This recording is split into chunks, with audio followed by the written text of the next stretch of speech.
Hello dear student, welcome to your channel BET best exam तैयारी। हम आपको railway, NTPC, group D और ALP और कुछ एसएससी सीजीएल के प्रीवियस ईयर क्वेश्चन पेपर करवा रहे हैं। वो क्वेश्चन पेपर जो प्रीवियस ईयर में पूछे गए हैं और जो पूछने की आगे भी संभावना है, वो क्वेश्चन आपको देखने के सीधे सीधे एग्ज़ाम में मिलेंगे। वही क्वेश्चन हम करवा रहे हैं, ठीक है। ये क्वेश्चन हमारे बहुत महत्वपूर्ण होंगे। जीएस के क्वेश्चन हैं और मिक्स क्वेश्चन है, जैसे इसमें हिस्ट्री भी होगा, पॉलिटी भी होगा और ज्योग्राफी भी होगा, वाह, और करंट अफेयर्स के भी कुछ क्वेश्चन मिक्स हुए हैं, ठीक है।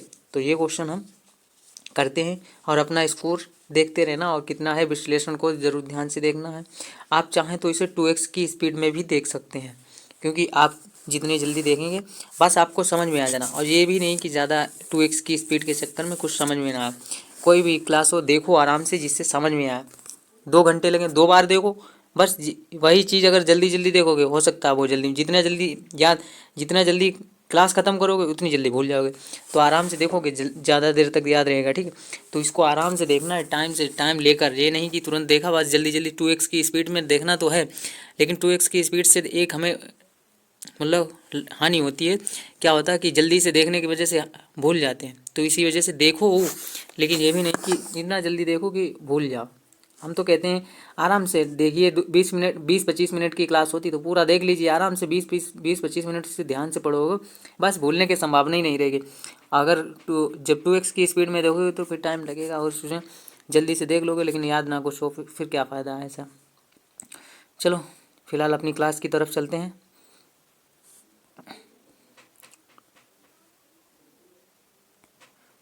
देखिए फर्स्ट क्वेश्चन क्या है, निम्नलिखित में से कौन से वैश्वीकरण शब्द का वर्णन करने के लिए सबसे अच्छा है। फर्स्ट क्वेश्चन ही, इसके ऑप्शन इतने बड़े बड़े हैं, चलो कोई बात नहीं।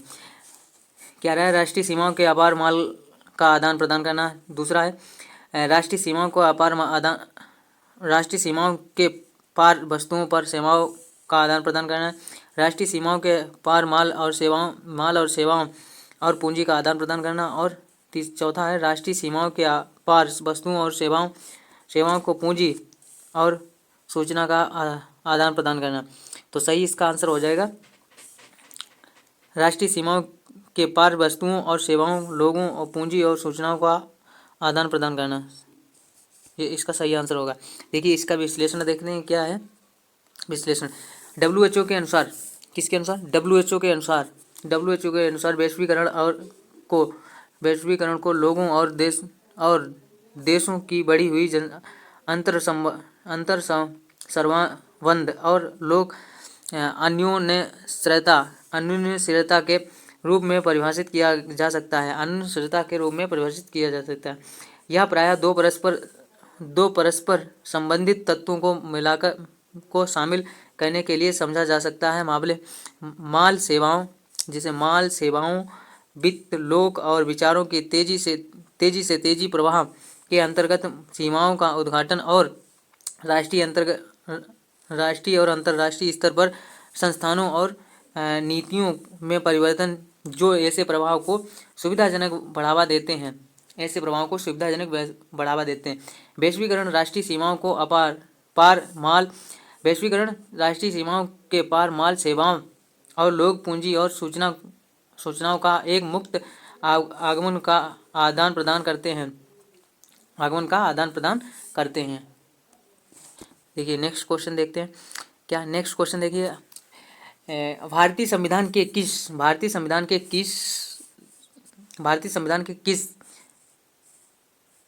किस भाग को भारत का मैग्ना कार्टा कहा जाता है। भारत का मैग्ना कार्टा कहा जाता है। किस भाग को भारत का मैग्ना कार्टा कहा जाता है। किस भाग को मैग्ना कार्टा कहा जाता है। भारत का मैग्ना कार्टा किस भाग को कहा जाता है। भाग 2, भाग 3, भाग 9, भाग 5, भाग 1 को। देखो मैग्ना कार्टा क्या है। मैग्ना कार्टा है ब्रिटेन की सरकार यानी ब्रिटेन के राजा ने जो अपने जनता को मूल अधिकार दिए थे, जैसे अपने यहाँ होता है मूल अधिकार, वैसे उस टाइम उनको लिए कुछ अधिकार दिए गए थे, उसे क्या कहा जाता था, मैग्ना कार्टा। उस एक्ट के चार्टर को जो भी समझो उसको कहा जाता था मैग्ना कार्टा। उसी के अनुसार यहाँ अपने भारत में भी एक भाग है, उसको मैग्ना कार्टा कहा जाता है। उसमें मूल अधिकार दिए गए हैं, उसको भाग 3 को कहते हैं। किसको कहते हैं, भाग 3 को। तो इसका आंसर सही क्या हो जाएगा, भाग 3, ठीक है। देखिए भाग 3 के बारे में जानकारी लेते हैं क्या है। भाग 3 इसमें दिए गए हैं आर्टिकल।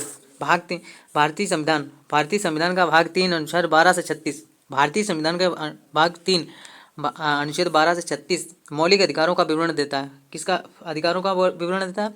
मौलिक अधिकारों का विवरण देता है। संविधान के भाग 3 को भारत का मैग्ना कार्टा कहा जाता है। किसे कहा जाता है?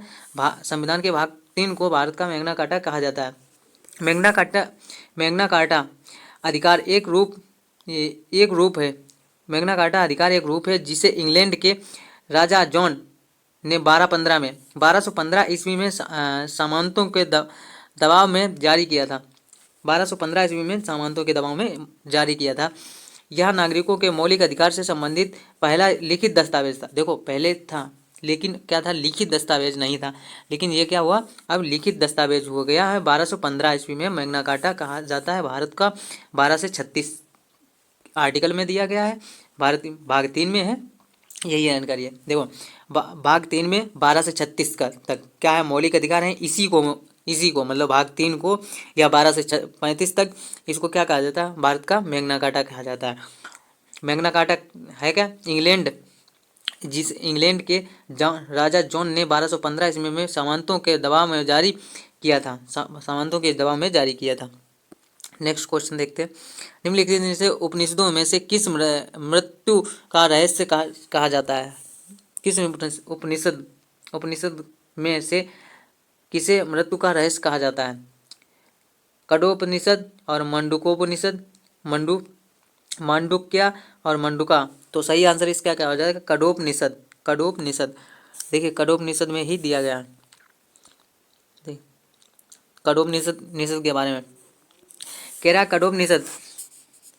कठोपनिषद एक वेद है जो मृत्यु के रहस्य और जीवन के अर्थ का खुलासा करता है। मृत्यु के रहस्य और जीवन के अर्थ का खुलासा करता है। ठीक है। कथा उपनिषदों का कठोपनिषद सभी उपनिषदों कठोपनिषद सभी उपनिषदों में सबसे व्यापक रूप से ज्ञात है और इसमें 2 अध्याय हैं और प्रत्येक अध्याय को 3 खंडों में विभाजित किया गया है। प्रत्येक अध्याय को 3 खंडों में विभाजित किया गया है। इसमें नचिकेता नाम के एक छोटे से लड़के की कहानी है जो जागा सब्र वज्रसवासा का पुत्र था। किसका पुत्र था? वज्रसवासा का पुत्र था। नचिकेता भगवान यम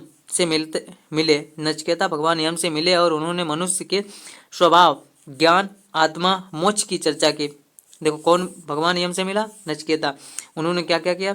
स्वभाव, ज्ञान, आत्मा और मोक्ष की चर्चा की। प्राप्ति नहीं की, चर्चा की। इसके बाद दूसरा क्वेश्चन देखते हैं। हम दूसरे क्वेश्चन की ओर चलते हैं। दूसरा क्वेश्चन क्या बोल रहा है? देखिए दूसरा क्वेश्चन बोल रहा है निम्न में से कौन सा दर्रा लेह लद्दाख में नहीं पड़ता है? कौन सा दर्रा लेह लद्दाख में नहीं पड़ता? देखिए ध्यान रखना, नहीं पड़ता है। ये नहीं पूछा है पड़ता है, नहीं पड़ता है। तो कौन सा नहीं पड़ता है? इमिसला दर्रा, उमलिंगा दर्रा, जेलेपला दर्रा आदि, अगियला दर्रा। तो सही आंसर क्या हो जाएगा? उमलिंगा दर्रा। कौन सा नहीं पड़ता है? उमलिंगा दर्रा। सॉरी उमलिंगा नहीं है, इसमें है जेलेपला दर्रा। एक सेकंड हो जाओ। कौन सा सही आंसर हो जाएगा? जेलेपला दर्रा, उमलिंगा नहीं। उमलिंगा तो पड़ता है। देखिए जेलेपला दर्रा भारत के सिक्किम में स्थित है। जेलेपला दर्रा भारत के सिक्किम में स्थित है। जेलेपला दर्रा, देखिए जेलेपला दर्रा भारत के सिक्किम में स्थित है। यह भारतीय राज्य सिक्किम और चीन के तिब्बत स्वायत्ता क्षेत्र की सीमाओं 14,390 फीट यानी 4,386 मीटर की ऊंचाई पर एक सबसे ऊंचा पहाड़ी दर्रा है। कौन सा? जेलेपला दर्रा ऊंचाई पर है। यह उस मार्ग पर है जो अल्हासा को भारत से जोड़ता है। अल्हासा को भारत से जोड़ता है। यह दर्रा नाथुला से लगभग 4 किलोमीटर 2.5 दक्षिण में और थोड़ा ऊंचा है। ब्रिटिश राजा के दौरान इसका उपयोग अक्सर तिब्बत और भारत के बीच व्यापार के लिए किया जाता था, जिसमें कलिम्पोंग संपर्क बिंदु थे। मेन मेचो झील जिलेपला के नीचे स्थित है। मेन मेचो झील जिलेपला दर्रे के नीचे स्थित है। नेक्स्ट क्वेश्चन देखते हैं। 56 क्या है? 56 के मैदान का संबंध निम्न में से किस नदी से है? माही, बनास, चंबल, लूनी। 56 का संबंध निम्न में से किस नदी से है? किससे है? माही, बनास, चंबल, लूनी। तो सही आंसर इसका क्या हो जाएगा? माही। किससे है? माही से। देखिए माही के बारे में, 56 के मैदान के बारे में कह रहा है। 56 के मैदान मध्य माही बेसिन से संबंधित है। मध्य माही बेसिन से संबंधित है। यह बांसवाड़ा और प्रतापगढ़ के बीच एक क्षेत्र है जो माही नदी और उसकी सहायता नदियों द्वारा निर्मित कहा जाता है कि वहाँ 56 गांव मौजूद हैं। इसीलिए इस क्षेत्र को 56 का मैदान कहा जाता है। बेसिन के पूर्वी और मध्य भाग अत्यधिक उपजाऊ और कृषि का समर्थन करते हैं। माही नदी मध्य प्रदेश से निकलती है और राजस्थान और गुजरात से होकर गुजरकर खंभात की खाड़ी में गिरती है। दूसरा क्वेश्चन देखते हैं। दूसरा क्वेश्चन है, निम्नलिखित में से किस योजना का उद्देश्य भारत के प्रत्येक घर में बिजली प्रदान करना? निम्नलिखित में से किस योजना का उद्देश्य है कि प्रत्येक घर में बिजली प्रदान करना? हाँ, सौर सुजाला योजना, सौभाग्य योजना, अटल भूजल योजना, राष्ट्रीय एलईडी कार्यक्रम। तो सही आंसर इसका क्या हो जाएगा? सौभाग्य योजना। किसके अंतर्गत है? सौभाग्य योजना के तहत। किसने लागू की? प्रधानमंत्री ने। देखो ध्यान देना, कह रहा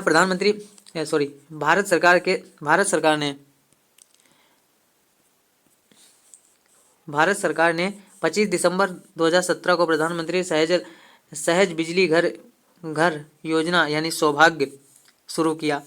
कब शुरू किया? 25 दिसंबर 2017 को। इस योजना का लक्ष्य था ग्रामीण क्षेत्रों में सभी गैर विद्युतीकरण घरों को अंतिम छोर तक कनेक्टिविटी और बिजली कनेक्शन प्रदान किया जाए। इससे संबंधित क्या था कि सभी जितने भी गांव हैं, जितने भी घर हैं, सभी को लाइट की व्यवस्था की जाए, कनेक्टिविटी दी जाए। लाभार्थी परिवार को एक एलईडी लाइट और एक डीसी पावर प्लेग मिलेगा और इसमें 5 साल के लिए केवल मीटर की मरम्मत और रखरखाव आरएम भी शामिल है। 5 साल के लिए 100% विद्युतीकरण का लक्ष्य पूरा होने के बाद से योजना 31 मार्च 2022 को बंद कर दी गई। यानी कितने दिन तक चली? 2017 में शुरू हुई और 22 में बंद हो गई। 7, 5, 12 यानी कितने साल? 5 साल तक ये योजना चली। ठीक है, दूसरा क्वेश्चन देखते हैं। कह रहा है तापी नदी अपना पानी देश में छोड़ती है। कहाँ छोड़ती है? बंगाल की खाड़ी, अंडमान सागर, हिंद महासागर और अरब सागर। तापी नदी, तापी ये किस में छोड़ती है? अरब सागर में। अरब सागर में कहाँ छोड़ती है? अरब सागर में। देखिए, तापी नदी का उद्गम सतपुड़ा पर्वत श्रेणी से होता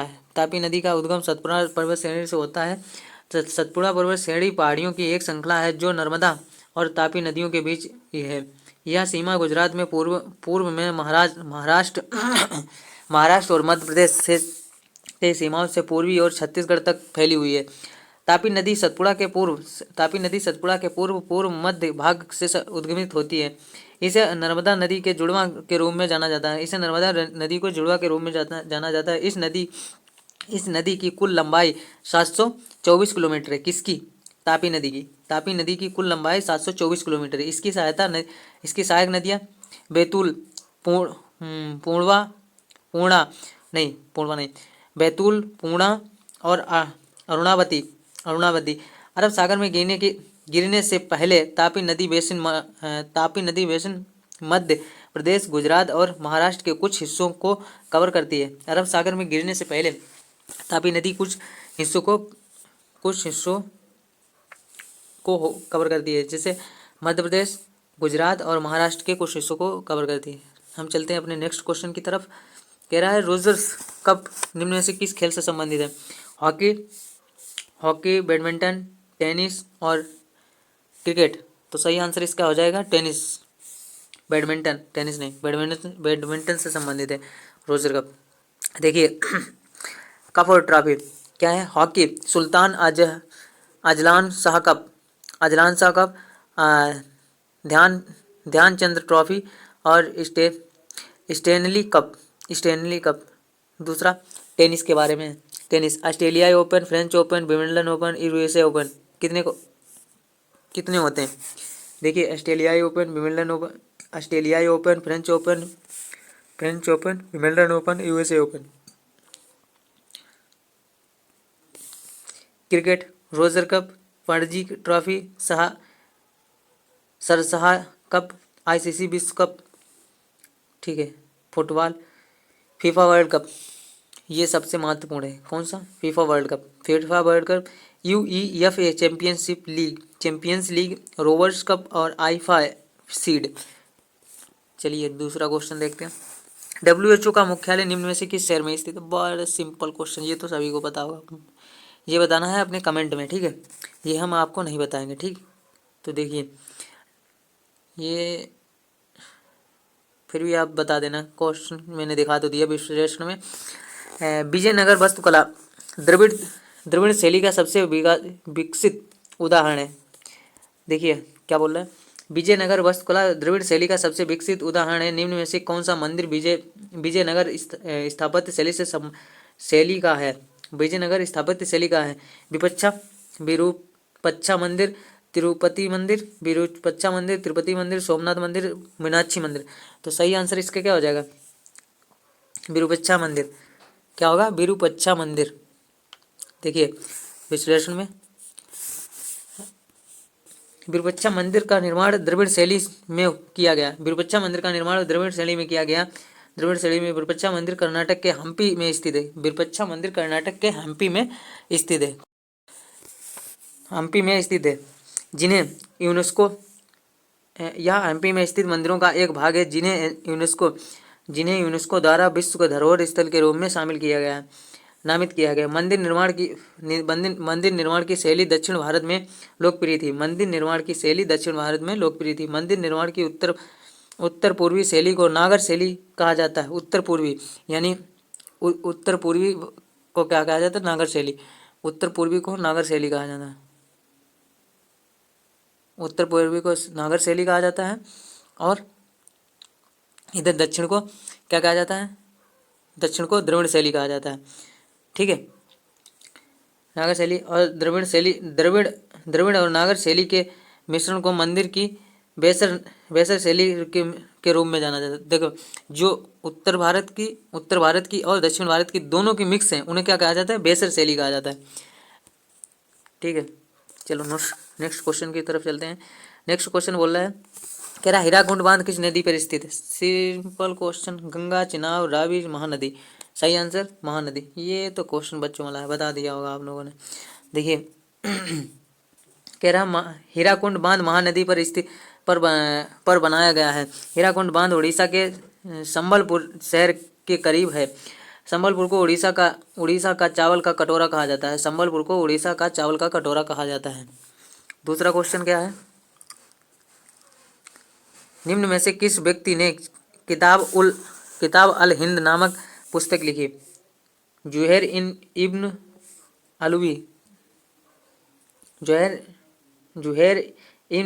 अलवी सुलमा। ठीक है।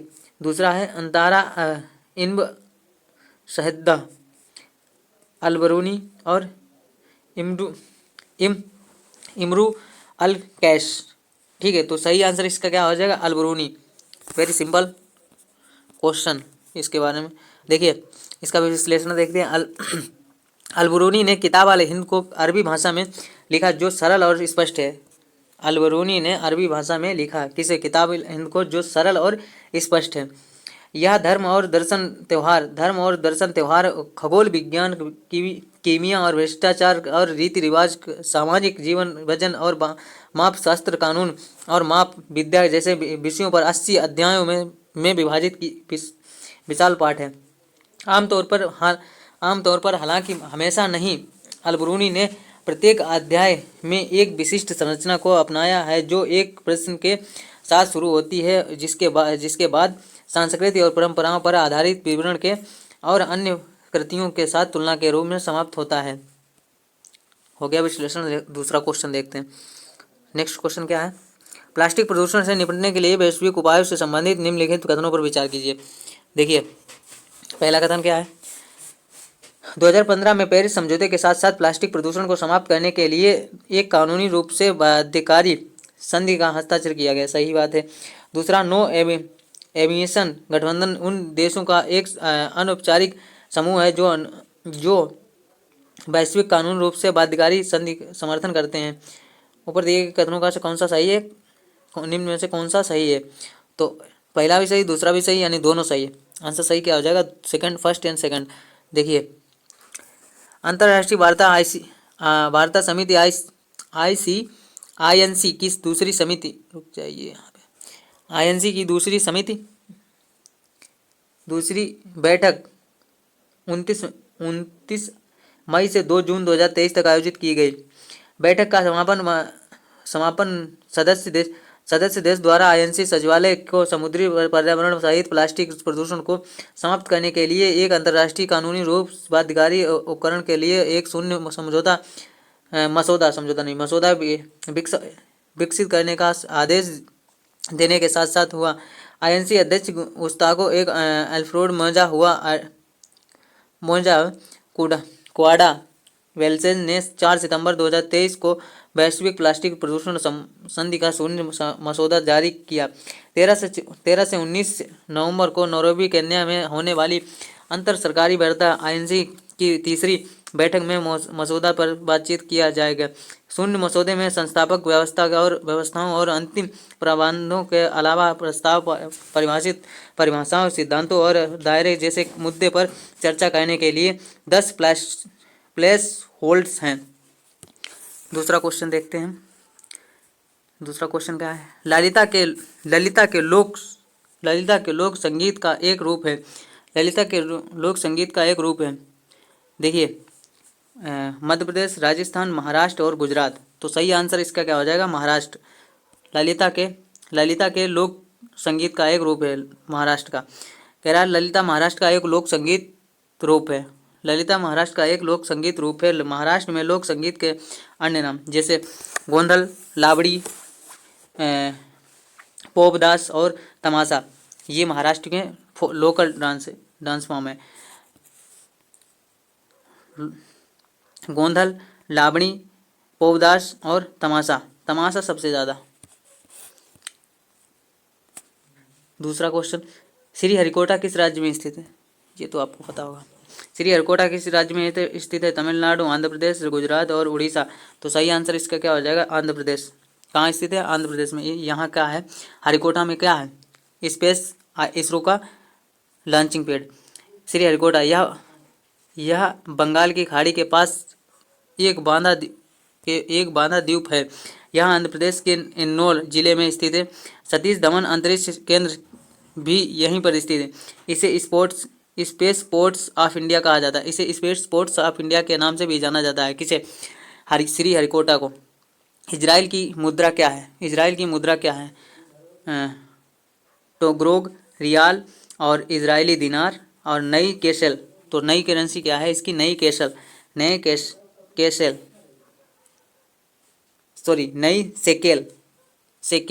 केशल नहीं, सेकेल। देखिए, इजराइल की राष्ट्रीय मुद्रा न्यू इजरायली के सेकेल है, जिसे आधिकारिक सामान्यता के सेकेल के रूप में जाना जाता है। अधिक सामान्यता केशल के रूप में जाना जाता है। केशल को 100 एग्रोरोट वाचन में अरोरा में विभाजित किया जाता है। इजरायली बैंक नोट 4 भागों में विभाजित होते हैं: 20, 50, 100 और 200 INIS। यरूशलम इजराइल की राजधानी है। यरूशलम इजराइल की राजधानी है। कौन है? यरूशलम इजराइल की राजधानी है। इसकी संसद को कैनसेट कहा जाता है, इसकी संसद को कैनसेट कहा जाता है। इजराइल की राष्ट्रीय प्रतीक कैंडलम है। राष्ट्रीय प्रतीक इजराइल का राष्ट्रीय प्रतीक कैंडलम है। दूसरा क्वेश्चन देखते हैं। विश्व प्रसन्नता रिपोर्ट 2024 में भारत का स्थान कौन सा था? विश्व प्रसन्नता रिपोर्ट में भारत का स्थान कौन सा था? 124, 122, 123, 126, 128। तो सही आंसर इसका क्या हो जाएगा? 126। प्रसन्नता में हम लोग कितने प्रसन्न हैं? 126वें रैंक पे आते हैं, समझ लीजिए। देखिए, फिनलैंड लगातार फिनलैंड लगातार 7वें वर्ष सूची में शीर्ष स्थान है, जिसके बाद डेनमार्क, आइसलैंड और स्वीडन है। इजराइल ने सूची में शीर्ष 5वें स्थान पर प्राप्त किया है। ठीक है, इस सूची में कांगो, सीरिया, लेबनान और लेसोथो और लेबनान के बाद अफगानिस्तान को सबसे कम प्रसन्नता देश माना जाता है। भारत 126वें स्थान पर है, जबकि चीन 60वें स्थान पर है। मतलब चीन हमसे ज़्यादा खुश है। अरे भाई, रिपोर्ट ही लग रहा है गलत। 93 पर पाकिस्तान ये तो सही हो गया। पाकिस्तान हमसे ज़्यादा खुश है भाई, कैसे? 108 पे म्यांमार, 118 श्रीलंका और 128 बांग्लादेश। और श्रीलंका 128 है और बांग्लादेश 129 पे है। चलिए, जो भी है सही है, ऐसे हो नहीं सकता। वैसे कृत्रिम, देखिए क्या है, कृत्रिम बुद्धिमत्ता सबसे अधिक निम्न में से किस तकनीकी से जुड़ता है? कृत्रिम डेटा बनाना, डेटा कोट लेखन, नेटवर्क सुरक्षा, क्वांटम इंटेग्रेमेंट। तो सही आंसर इसका क्या हो जाएगा? कृत्रिम डेटा बनाना। देखिए, कृत्रिम डेटा बनाना। कृत्रिम उत्पादन बुद्धिमत्ता एआई की एक शाखा है जो नई सामग्री बनाने पर केंद्रित है, जिसमें चित्र, वीडियो, संगीत से लेकर डेटा तक कुछ भी शामिल हो सकता है। कृत्रिम रूप से उत्पन्न डेटा है जो वास्तविक दुनिया के डेटा की नकल करता है, जिससे यह यंत्र अधिकतम स्वरूपों के प्रशिक्षण के लिए एक शक्तिशाली उपकरण बन जाता है, जहां वास्तविक डेटा दुर्लभ, संवेदनशील या एकत्र करना कठिन हो सकता है। दूसरा क्वेश्चन देखते हैं।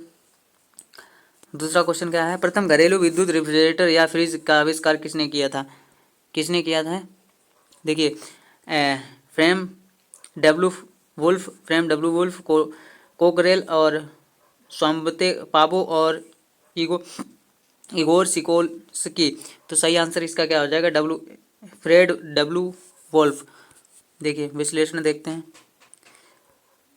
क्या है। 1313 क्या है, देख लो इसे। 1913 में अमेरिकी